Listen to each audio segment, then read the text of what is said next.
اچھا جی، ہم سہیرا سے جو ہے آج جانیں گے اس ٹائم ان کی جو سٹوریز ہیں اس کے حوالے سے کہ ایجوکیشن کی بیٹ پہ بھی ہے، خواتین کے حوالے سے بھی کہ کیا خواتین کے تحفظ کے لیے کیا ایکٹیویٹیز ہو رہی ہیں.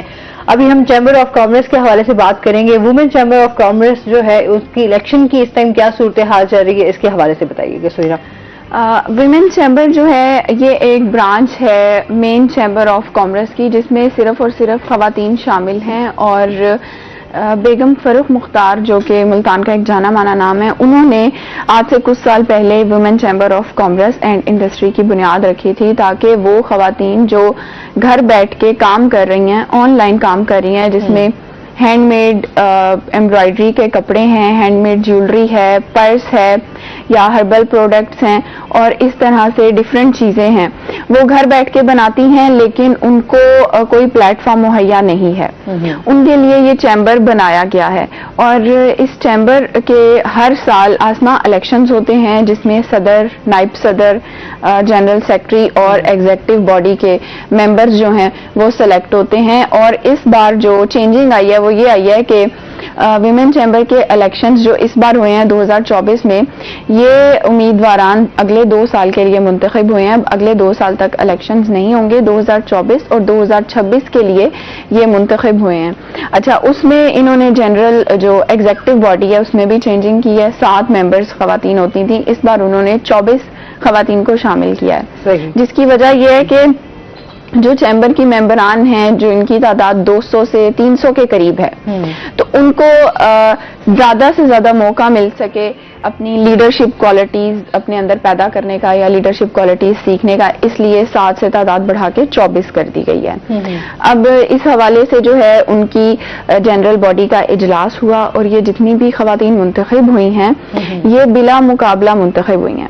مطلب کہ جو چیئر پرسن ہیں اس کی بیگم فروخ مختار، وہ اور جو سابقہ صدر تھیں مہناز، انہوں نے، اور باقی جو چیمبر کی ممبران خواتین تھی جو کہ بہت زیادہ سینئرز ہیں، انہوں نے بیٹھ کے یہ فیصلہ کیا ہے. اس میں کرائیٹیریا یہ ہوتا ہے ان کو منتخب کرنے کا کہ ایک تو وہ خواتین الیکشنز میں حصہ لے سکتی ہیں یا منتخب ہو سکتی ہیں جن کو ویمن چیمبر کے ساتھ کام کرتے ہوئے 2 سال ہو گئے ہیں. پھر ان کی ایکٹیویٹیز بیس پر کارکردگی چیک کی جاتی ہے کہ اگر چیمبر نے ویمن چیمبر نے کوئی شو کروایا، کوئی ایونٹ کروایا یا کوئی ٹاسک دیا تو کیا انہوں نے وہ اچیو کیا یا نہیں کیا، کتنی خواتین کو رجسٹرڈ کروایا. وہاں پہ رجسٹریشن کا ان کا عمل تھوڑا سا اس طرح سے ہے کہ پہلے اس کی رجسٹریشن فیس جو تھی وہ 2000 تھی، اب تھوڑی سی بڑھا کے 3 سے 4000 کر دی گئی ہے.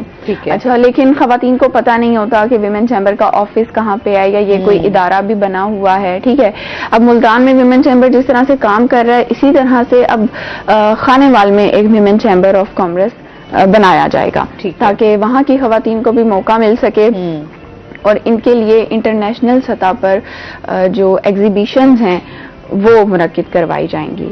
ابھی ان کی حلف برداری جو ہے وہ اس طرح سے نہیں ہوئی ہے. پہلے مرحلے میں الیکشنز ہوئے، جنرل باڈی کا اجلاس ہوا ہے، اور اب ان کی ورکنگ جو ہے وہ کچھ دنوں میں سٹارٹ ہو جائے گی. ٹھیک ہو گیا. اچھا، اس کے ساتھ ساتھ پھر ہم اس ٹائم بات کر لیتے ہیں امتحانات کے حوالے سے بھی بات کر لیتے ہیں. اس ٹائم فرسٹ ایئر کا رزلٹ جو ہے اس حوالے سے بات کر لیتے ہیں کہ وہ کیسا رہا.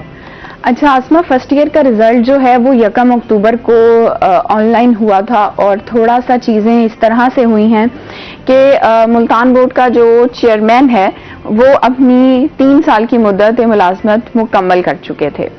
حافظ قاسم جو کہ سابقہ چیئرمین تھے، ان کے بعد اب ملتان بورڈ نے فی الحال کوئی مستقل بنیادوں پر ارینج نہیں کیا ہے چیئرمین کا، تو اس کا اضافی چارج آٹومیٹیکلی کمشنر ملتان مریم خان کے پاس چلا گیا ہے. تو اس میں ایک چیز ہوئی ہے کہ ملتان بورڈ آفس میں جس طرح سے پوری تقریب ہوا کرتی تھی فرسٹ ایئر کے رزلٹ کی، وہ اس بار نہیں ہو سکی. ٹھیک ہے، انفارمیشن میں بھی تھوڑا سا گیپ اس طرح سے رہ گیا، چیزوں کو تبدیل کیا گیا. کمشنر آفس میں اس کی جو ہے وہ رزلٹ آن لائن ہوا تھا، جہاں پر کنٹرولر امتحانات صرف شریک ہوئے تھے. ملتان بورڈ کے جو آفیسرز ہوتے ہیں وہ منتظر ہی رہ گئے کہ ان کو وہاں پر بولنے کا موقع ملتا ہے. پورا ایک پروسیس دکھایا جاتا ہے کہ کس طرح سے رزلٹ تیار کیا گیا تھا. پہلی چیز یہ ہوگی. دوسرا یہ ہو گیا کہ اس بار تقریباً 49% بچے جو ہیں راؤنڈ اباؤٹ وہ کامیابی حاصل کر سکے ہیں. باقی کے جو بچے ہیں انہوں نے 2-3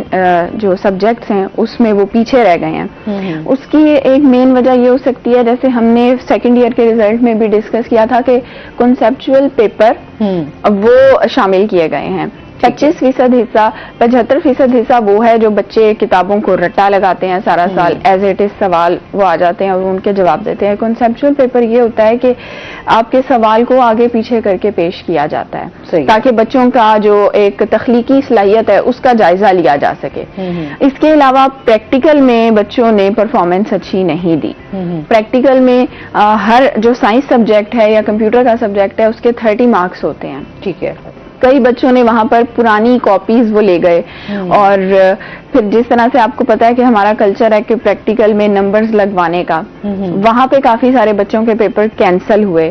یہ تفصیلات میں کوٹ کر رہی ہوں کنٹرولر امتحانات کے توسط سے کہ یہ سارا معاملہ ہوا ہے، جس کی وجہ سے کافی سارے بچوں کو وہیں پہ ان کا پیپر کینسل کیا گیا ہے. اور اس کی ریزن کیا بنی کہ بچوں کی تیاری اس طرح سے نہیں تھی، تو وہ کافی سارے بچے اس میں فیل ہو گئے. لیکن ان کے لیے چانس ہے کہ آگے وہ 2 سال تک جب تک پاس نہیں ہو جاتے 2 سال کے دوران 3 دفعہ ایگزام میں اپیئر ہو سکتے ہیں. فرسٹ ایئر کا ایگزام دوبارہ دے سکتے ہیں. اس سے مزید بھی ان سے جانیں گے. ناظرین ابھی ہم نے جانا بریک پہ، ہمارے ساتھ رہیے گا.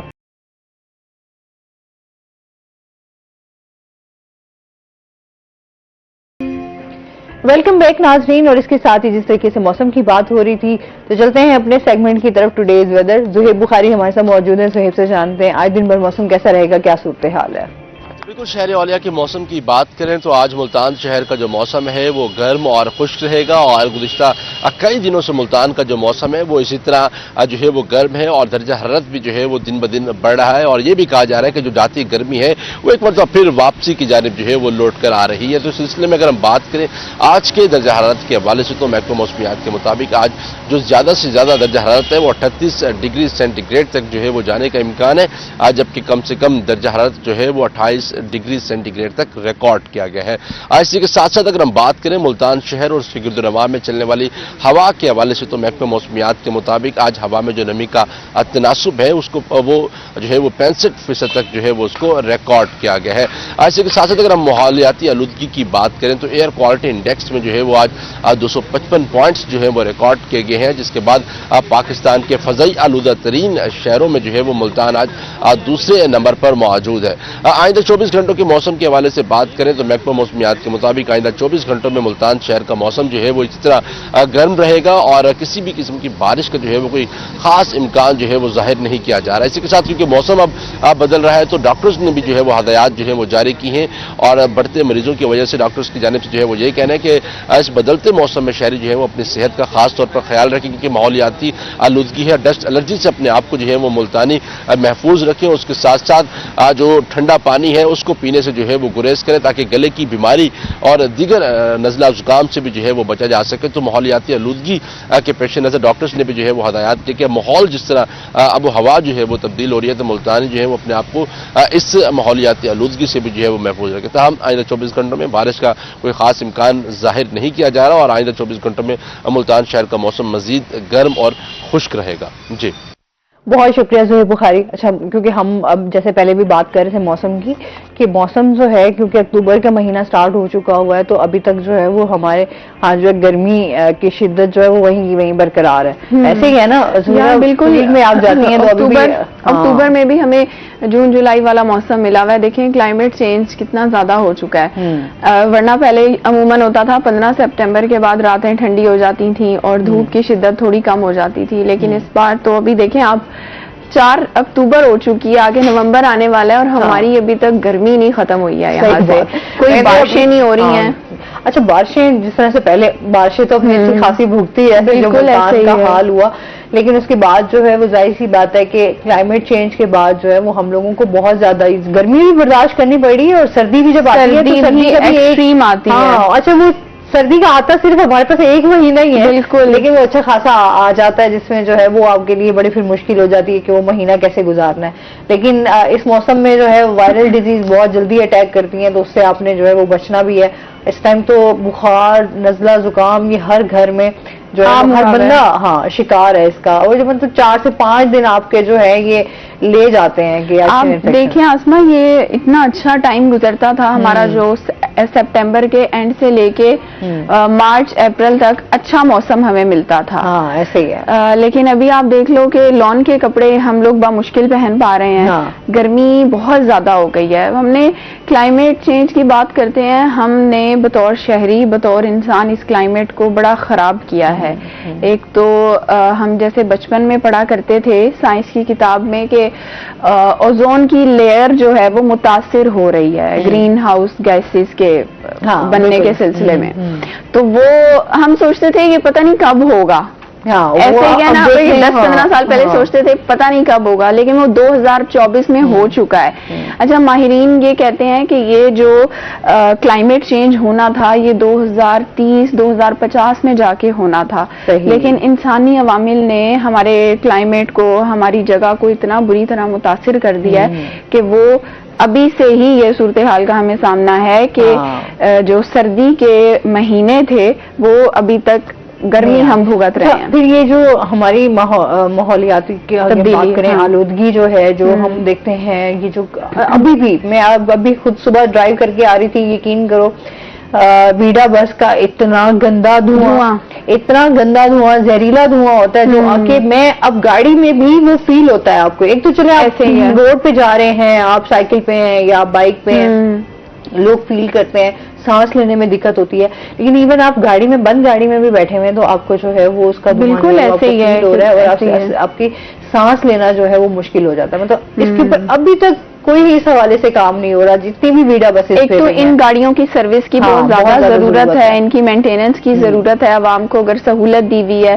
بلکہ ابھی تو کہا جا رہا تھا کہ سفر بھی فری کر دیں گے اس کا, لیکن اس سے پہلے ان کی مینٹیننس بہت ضروری ہے. آپ کو پتہ ہے 100 سے زائد گاڑیاں جو ہیں وہ یہ خراب ہونے کی وجہ سے انہوں نے اپنے ادھر بند کر کے رکھی ہوئی ہیں, جو ان کا اسٹاپ ہے, ٹھیک ہے, تو جو چل رہی ہیں وہ بھی دھکے سے چل رہی ہیں. آپ نے یہ جو ہے وہ جاپان سے, چائنا سے ٹرانسپورٹ منگوائی ہے, لیکن اس کا جو ہے نا پراپر اس کی سروس تو یہیں پہ ہونی ہے. اچھا, بات یہ کہ یہاں پر ہمارے جو روڈ کی صورتحال ہے نا وہ بھی بہت خراب ہے, وہ بھی خراب ہے. جو مطلب نہیں بس ہماری اپنی گاڑیوں کے حالات جو ہیں وہ اتنے خراب ہو جاتے ہیں. بالکل ایسے ہی ہے. مطلب ایک گاڑی جو ہے وہ رننگ میں ہے, آ رہی ہے, سفر پہ جا رہی ہے, تو ہمارے جو روڈز ہیں ان کو بھی ٹھیک کرنے کی ضرورت ہے تاکہ گاڑیاں کم از کم جو ہے وہ ان کی حالت بھی ٹھیک رہے اور لوگوں کے لیے سفر جو ہے وہ آسان ہو سکے. اب تو جیسے ہمارے دوسرے ممالک ہیں, جاپان ہو گیا, چائنا ہو گیا, یا دوسرے اس طرح کے کنٹریز ہیں جو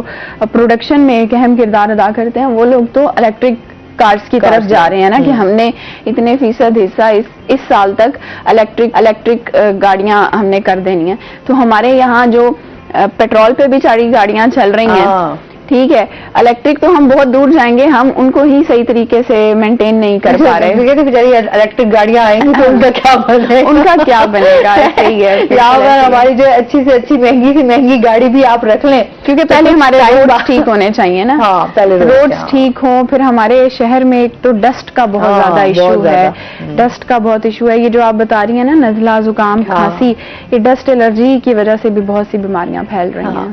اچھا, جو اسپیشلی جن کو جو ہے استما ہوتا ہے ان کے لیے تو بہت زیادہ مشکل ہو جاتا ہے, خاص طور پہ الرجی کے ان کے لیے بڑی مشکلات ہو جاتی ہیں. تو صحت کے حوالے سے تو ہم پہلے ہی بڑی مشکلات کا شکار ہیں, اور پھر جب اس طرح کی جب آلودگی دیکھتے ہیں. اچھا, ابھی ریسنٹلی ہم ابھی جو ہے یہ دیکھتے ہیں کہ لوگ جو ہے وہ اپنا کچرا, ابھی بھی ڈسٹ بین ہیں چاہے لوگ وہاں نہیں پھینکیں گے, کچرا جلا دیں گے, اور اس کا جو دھواں ہے وہ پورے محلے میں آپ کے جو ہے وہ تمام لوگ سفر کر رہے ہوں گے, وہ اپنے اس کے اوپر کوئی لوگوں کا جو ہے بطور انسان, بطور شہری ہم اپنی ذمہ داریاں نہیں کر رہے. ابھی پنجاب گورنمنٹ نے, آپ نے دیکھا ہوگا, اسکپس اور کنٹینرز کتنے سارے علاقوں میں رکھے ہوئے ہیں, لیکن وہاں صورتحال یہ ہے کنٹینر پڑا ہے اور کوڑا کرکٹ نیچے پھینکا ہوا ہے. یہ نہیں پتا کہ لوگ کیا فرسٹریٹڈ ہیں یا ان کو اس طرح کرنے سے کوئی سکون حاصل ہوتا ہے کہ ڈسٹ بین میں پھینکنے کی بجائے ہم نے نیچے پھینکنا ہے. ٹھیک ہے نا, اب وہ گورنمنٹ نے تو آ کے اٹھا کے نہیں. روڈ پہ بھی یہی حال ہے, صبح دیکھ رہتے ہیں صفائیاں ہو رہی ہوتی ہیں پھر, لیکن اس کے آپ جو ہے وہ دیکھیں اکثر تو گند والی جو گاڑیاں جا رہی ہوتی ہیں, میں ان کے اوپر بھی حیران ہوں, بہت خطرناک ہے. وہ جو ہے وہی تمام جو کچرا اٹھا کے جا رہے ہیں, وہی تمام کچرا آپ کا جو ہے وہ گاڑی چلتی جا رہی ہے اور پیچھے روڈ کے اوپر جو ہے وہ تمام کچرا گرتا جا رہا ہے. ایک اس میں جو ڈرا بیک ہے وہ یہ ہے کہ ان کو اس ٹائم میں گاڑیاں شہر میں نہیں گھمانی چاہیے مین روڈز پہ, جس ٹائم پہ موومنٹ عام شہریوں کی ہوتی ہے. یا تو آپ لیٹ نائٹ کریں یا ارلی مارننگ کریں کہ ایٹ لیسٹ ہم لوگ اس گندگی سے بچ سکیں اور پھر اس کو بند کنٹینر میں پہنچایا جائے, بجائے اس کے کہ وہ گند اڑ رہا ہے. اور وہ دیکھیں فضائی آلودگی کتنی زیادہ پھیلا رہا ہے نا. اب یہ کچرے والی گاڑیاں بھی جو نیچے کچرا کنٹینر کے پھینکا ہوا ہے, وہ سٹاف وہ کبھی کلیکٹ آپ کو کرتا ہوا نظر نہیں آئے گا. جو ڈسٹ بین کے اندر ہے بس انہوں نے بڑی بڑی بات ہے. بالکل ایسے ہی ہے. یہاں وہی بات ہے کہ ہمارے ہاں سسٹم کو, ہمارے ہاں جو ہے تمام اداروں کو بھی اس حوالے سے جو ہے صفائی کے حوالے سے چیزیں بہتر کریں, کیونکہ ہم صاف ستھرا پنجاب بھی چاہتے ہیں اور ہم یہ بھی چاہتے ہیں کہ ہر جگہ جو ہے وہ روڈ بھی ہمارے کلیئر ہوں, لیکن پھر وہیں ہماری جو اپنی ذمہ داری ہیں ہم نے ان کو بھی دیکھنا ہے اور اداروں کو بھی اپنی ذمہ داری سمجھنے کی ضرورت ہے. یہیں پر ہم بات کر لیتے ہیں, خواتین کے حوالے سے بھی بات کریں گے. ہمارے جو ادارے بنائے گئے خواتین کے تحفظ کے لیے, پروٹیکشن کے لیے, وہاں پر ہم دیکھتے ہیں کہ ناانصافی جہاں پر بھی ہوتی ہے وہاں پر ہم ظلم بھی دیکھتے ہیں, وہاں پر ہم کرائم بھی دیکھتے ہیں, وہاں پھر بہت ساری چیزیں جو ہیں وہ جنم لے لیتی ہیں. ہمارے ادارے جو اسپیشلی خواتین کے لیے بنائے گئے ہیں وہ ابھی تک اس طریقے سے فعال نہیں ہو سکے. کچھ ایپس بنائی گئی تو اس کے اوپر اس طریقے سے کام نہیں ہو رہا. یہ ہم سہیرا سے جانیں گے. ناظرین ابھی ہم نے جانا بریک پہ, ہمارے ساتھ رہیے گا.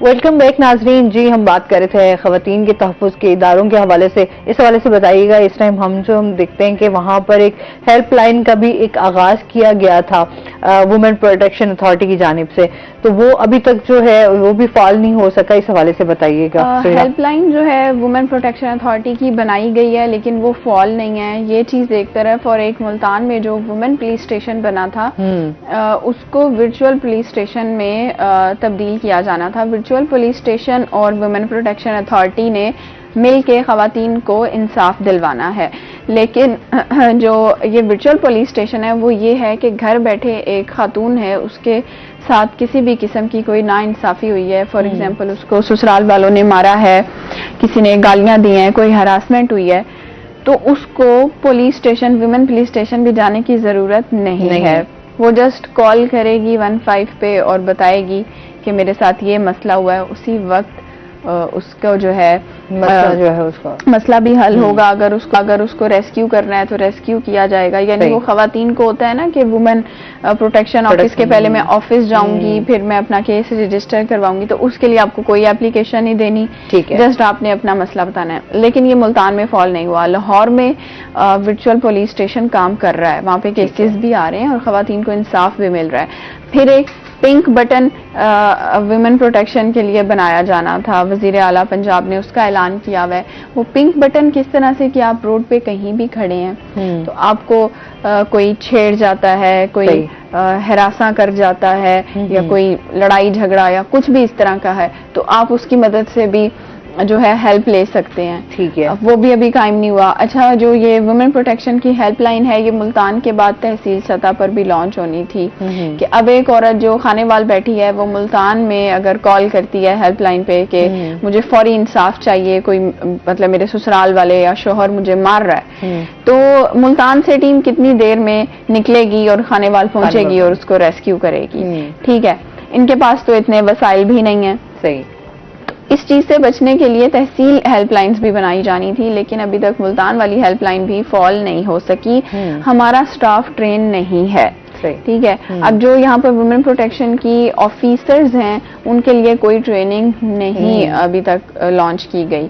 ابھی ریسنٹلی اسلام آباد میں ایک ٹریننگ ہو رہی ہے گورنمنٹ آفیشلز کی, وہ کام کر رہے ہیں جینڈر بیس وائلنس اور وومن پروٹیکشن اتھارٹی کے جو ادارے بنے ہوئے ہیں ان کی آفیسر اسپیشلی جو خواتین ہیں ان کو ایک جگہ پر بلایا ہوا ہے، اور جو جیسے یہ ہیلپ لائنز کے جو سافٹ ویئر ہیں یہ بنائے گئے ہیں باہر کی کمپنیز کی جانب سے، ٹھیک ہے، ان سے ان کی ملاقات کروائی جا رہی ہے کہ آپ نے کس طرح سے فوری رسپانس دینا ہے، کس طرح سے خواتین کو انصاف دلوانا ہے. ٹھیک ہے. ایک کالر ہے جی ہمارے ساتھ. السلام علیکم.